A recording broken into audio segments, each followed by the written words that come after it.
আসসালামু আলাইকুম। আশা করি সবাই ভালো আছেন। আপনারা যারা পেটিস খেতে পছন্দ করেন কিন্তু বানানোর ঝামেলা বা কঠিন মনে করে পেটিস বানাতে চান না, তাদের জন্য এই রেসিপি। যতটা সম্ভব রেসিপিটি সহজভাবে করে দেখানোর চেষ্টা করব। আশা করছি পুরো ভিডিওটির সাথে থাকবেন। পেটিস বানানোর জন্য শুরুতে আমি মেজারমেন্ট কাপে 2 কাপ ময়দা নিয়ে নিব। ময়দাগুলোতে দিয়ে দিব হাফ চা চামচ লবণ। এবার ময়দার সাথে লবণ মিশিয়ে নিয়ে এখানে রুম টেম্পারেচারে থাকা পানি দিয়ে আমি একটি ডো তৈরি করে নিব।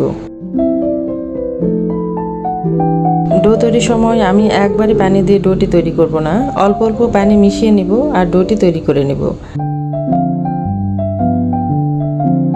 এই ডোটি আমি এমনভাবে তৈরি করব, আমরা সাধারণত বাসায় রুটি কিংবা পরোটার জন্য যে ডো তৈরি করি তার চাইতে সামান্য একটু নরম হবে। ডো তৈরির সময় প্রথম অবস্থাতে একটু স্টিকি মনে হবে, কিন্তু পরক্ষণে ময়দাগুলো ভালোভাবে মেখে নেওয়ার পর স্টিকি ভাব আর থাকবে না। আস্তে আস্তে সুন্দর একটি স্মুথ ডো তৈরি হয়ে যাবে। আর আপনাদের কাছে যদি বেশি স্টিকি মনে হয় তাহলে হাত ক্লিন করে এসে হাতে একটু ময়দা মাখিয়ে নিয়ে ডোটি তৈরি করবেন, তাহলে স্টিকি ভাব আর থাকবে না। আমার ডো তৈরি করা হয়ে গেছে। এবার এই ডোটি আমি শুধুমাত্র 5 মিনিটের জন্য রেস্টে রেখে দিব। ফিরে এলাম 5 মিনিট পর।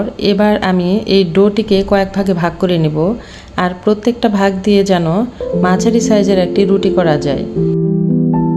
আমি ডোটিকে 6 ভাগে ভাগ করে নিয়েছি, আর প্রত্যেকটি ভাগ দিয়ে আমি একটি করে পেটিস তৈরি করে নেব। অর্থাৎ 2 কাপ ময়দা দিয়ে আমার 6টি পেটিস তৈরি হবে। এখন প্রত্যেকটি অংশকে আমি প্রথমে গোল করে তারপর একটু চ্যাপ্টা করে একটি বাটিতে নিয়ে নিব।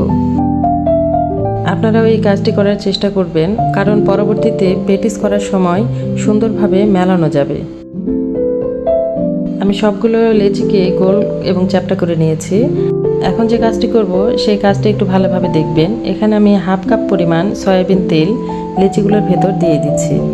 এখন আপনাদের মনে প্রশ্ন জাগতে পারে, এতগুলো তেল দিয়ে পেটিসটি তৈরি করবেন আর এই তেলগুলো হয়তো নষ্ট হবে নাকি? কিন্তু আসলে তা কিছুই না, জাস্ট শুধু এই ডোটি নরম হওয়ার জন্য এই তেলের ব্যবহার করা হয়। পরবর্তীতে লেচিগুলো তুলে নেওয়ার পর আপনাদের দেখাবো অনেকগুলো তেল বেঁচে গেছে, কারণ ময়দা খুব বেশি তেল টানে না। এই লেচিগুলোকে আমি 30 মিনিট রেস্টে রেখে পেটিসের ভেতরে দেওয়ার জন্য পুর তৈরি করে নিব। পেটিসের ভেতরে পুর তৈরি করে নেওয়ার জন্য প্রথমে আমি এখানে 4-5টি কাঁচামরিচ ও 2-3টি পেঁয়াজ কিউব করে কেটে নিয়েছি। আর এই পেঁয়াজ ও কাঁচামরিচকে আমি একটু নরম হওয়া পর্যন্ত ভেজে নেব। পেঁয়াজ এবং কাঁচামরিচগুলো যখন হালকা ব্রাউন কালার হয়ে আসবে তখন আমি এখানে দিয়ে দিব মুরগির মাংস। আর এখানে আমি হাড় ছাড়া মুরগির মাংস ছোট ছোট পিস করে আগে থেকেই কেটে রেখেছিলাম। এই পেটিসটি কিন্তু আপনারা শুধু মুরগির মাংসই নয়, গরুর মাংস কিংবা আলু সেদ্ধ করে আলু আধা ভাঙা করে ভেজে নিয়েও তৈরি করতে পারেন। এখন আমি এই মাংসগুলোতে দিয়ে দিব 1 চা চামচ গোলমরিচের গুঁড়ো, আরও দিব স্বাদমতো লবণ, সামান্য একটু হলুদের গুঁড়ো, মরিচের গুঁড়ো 1 চামচ, 3 টেবিল চামচের মতো সয়া সস। আর এখানে আমি খুবই সামান্য হলুদের ব্যবহার করেছি। আপনারা যদি হলুদ নাও দিতে চান নাও দিতে পারেন।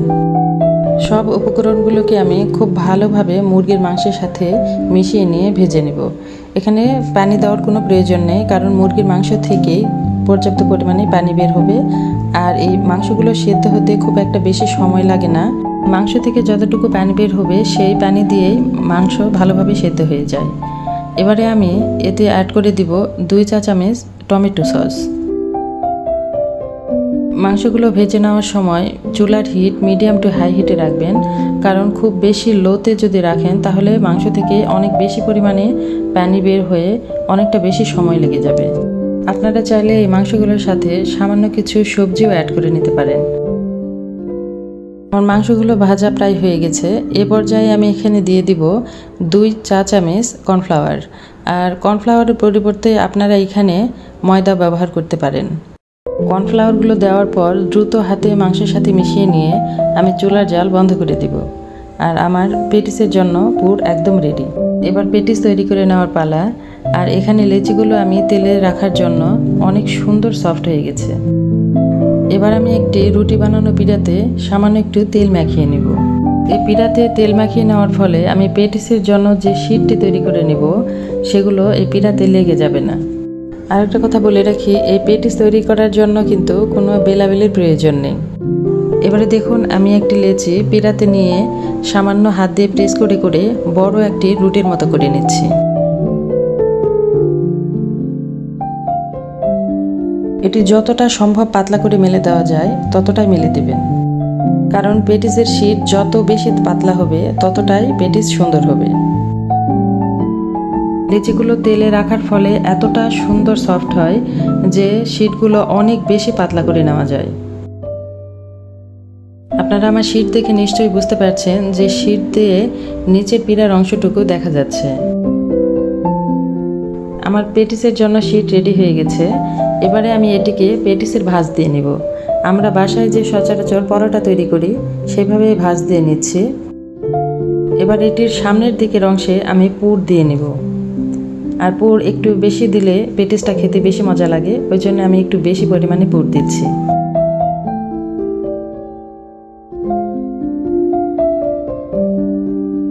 পুর দেওয়ার পর সামনের দিকের যে ফাঁকা বাড়তি অংশটুকু ছিল সেটি দিয়ে আমি পুরটিকে আগে ঢেকে দিলাম। তারপর পেছনের দিকে যেহেতু একটু বেশি বাড়তি অংশ আছে তাই প্রথমে একটি ভাঁজ দিয়ে নিব, তারপর আরেকটি ভাঁজ দিয়ে আমি পুরের উপর যে ভাঁজটি আছে সেটির উপর আমি দিয়ে দিব। আসলে এখানে বলে বোঝানোর তেমন কিছুই নেই, ভিডিওটি দেখে আপনাদের ভাঁজটি শিখে নিতে হবে। আমার একটি পেটিস তৈরি করা হয়ে গেছে। এবারে আমি ট্রেতে তেল ব্রাশ করে নিয়ে ট্রের উপর আমি পেটিসটি দিয়ে দিলাম। আর এভাবে আমি সবগুলো পেটিসই তৈরি করে ট্রেতে রেখে দেব। আর দেখুন পেটিসগুলো তৈরি করার পরে কতগুলো তেল বেঁচে গেছে। খুবই সামান্য পরিমাণ তেলই লেচিগুলো টেনে নিয়েছে। এবার পেটিসগুলোর উপর আমি একটি ব্রাশের সাহায্যে ডিমের কুসুম মেখে দিচ্ছি, যাতে করে পেটিসের উপর খুব সুন্দর একটি কালার আসে। আমি এই পেটিসগুলোকে ওভেনে বেক করে নেব। আপনারা চাইলে চুলাতে এই পেটিসগুলো ভেজে নিতে পারেন। সেক্ষেত্রে চুলার হিট মিডিয়াম টু লোতে রেখে একটু সময় নিয়ে পেটিসগুলো ভেজে নিতে হবে। আমার ডিম ব্রাশ করে নেওয়া হয়ে গেছে। এবারে আমি পেটিসগুলোর উপর সামান্য সাদা তিল একটু করে ছিটিয়ে দিচ্ছি সৌন্দর্যের জন্য। এই পেটিসগুলোকে কিন্তু পকেট পেটিসও বলা যায়। এবার আমি এই পেটিসগুলোকে ওভেনে 180 ডিগ্রি তাপমাত্রায় 30 মিনিটের জন্য বেক করে নেব। আমার পেটিসগুলো বেক করা হয়ে গেছে আর ওভেন থেকে আমি বের করে ঠান্ডা করে নিয়েছি। দেখুন কালার কতটা সুন্দর হয়েছে। পেটিসগুলো সার্ভ করে নিয়েছি আর দেখুন পেটিসের দুই পাশে কতটা সুন্দর মোচমোচে হয়েছে। আমি একটি পেটিস ভেঙে আপনাদের দেখিয়ে দিচ্ছি। আমার রেসিপিটা ভালো লেগে থাকলে অবশ্যই বাসায় ট্রাই করবেন আর কমেন্ট করে জানাতে ভুলবেন না।